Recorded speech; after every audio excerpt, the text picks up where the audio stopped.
let's talk about a Texas rig. So let's go get into it now.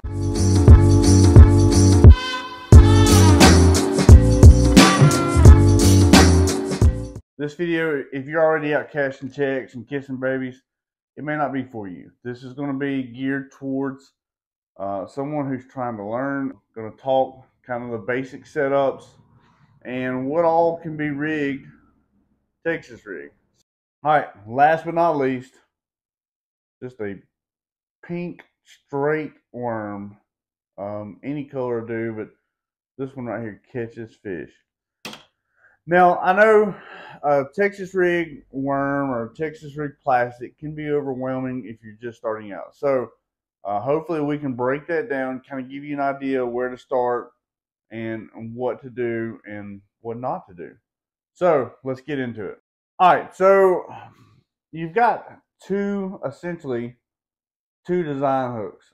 There's a third one, and that is a straight shank hook, kind of on that white background. But these are going to be your two primary hooks. You've got your straight hook, just your regular worm hook, and then you're going to have your wide gap.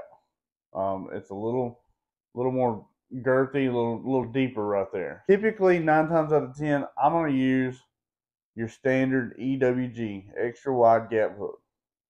About the only time that I'm going to use this is maybe I'm trying to do a little more finesse approach and using something like this, or maybe even this. So that's typically the only times that I'm going to use it. I'm not going to use it on thick body plastics like crawls, creature baits, or lizards. Mostly it's only going to be on worms. So now this right here, that's going to be your punching worm, your punching hook. So you're going to tie a snail knot around that, and that's about the only time that you're going to use this hook. All right, for the purpose of the video, I'm going to keep using the pink worm just so you can kind of see. You've got, most people are going to use a tungsten weight. Now, I use a bobber stopper, but you can also use a peg. Bobber stopper works well. However, most of the time, 1/4 ounce and smaller, you're going to want to use a peg. It just works better for that purpose. The bobber stop, like this is I think that's I think that's a 1/4, and you can see it kind of sticks out a little bit. It still works. It still gets the job done. However, a peg may be more effective in that situation. Now, you can do it without a peg. The only problem with doing it without a peg is your weight is going to move freely. That may not be an issue. Sometimes that actually helps the bite depending on where you're fishing. However, if you're in heavy cover, I have found that with this weight not moving, it is less likely to get hung up. Texas rig, when you do your Texas rig, look, it's simple. You just go through the top, come out about enough to cover the eye of the hook and the knot. So you can come down, come out like that, and then you're going to work it up. And you'll end up like that. And then you kind of take your worm, bunch it, see where you're going to go, and then bunch it a little bit, stick it in, and there you go.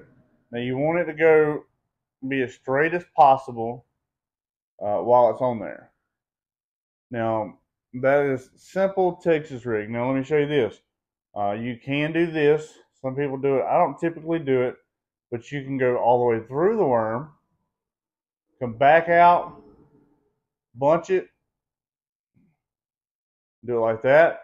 So you have a little more of a chance to hook a fish, or you can actually just leave it exposed like that if you're fishing open water. I rarely do that. I feel that doing it this way, I still get just as many hookups, and if I miss a fish, usually it's not the size of fish that I want. All right, as far as my setup goes, now most of the time I'm going to use fluorocarbon line. I'm going to tie a polymer knot.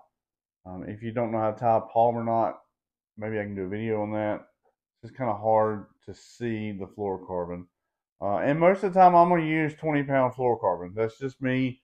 Where I fish, 20 pounds is fine. I fish a lot of dirty water. And yeah. All right, so I'm going to throw that on a 7.3 medium heavy action rod. This has got a fast tip. I've got probably a half a spool of 20-pound fluorocarbon on a Shimano Corrado 200 XG. Now this is a 7, actually this is an 8:5 to 1 gear ratio. I like a fast gear ratio, so that's what I typically work with. Yeah. All right, so that's kind of the basic rundown of Texas rig plastics. Remember, you can do it weightless or weighted, and just have fun with it. If you have any questions, feel free to drop them down in the comments. I will link some of the plastics that I like to use. One of them is the Studbug from Jawtec. I recently just started using it. It's something different. Something else that I like to use is just a standard Zoom lizard. So I'll put them in the comments or in the description, and hopefully this helped kind of sort it out. If you have any questions, feel free to drop it in the comments. If I need to, I'll make a video about it. So I appreciate it. Till next time, later.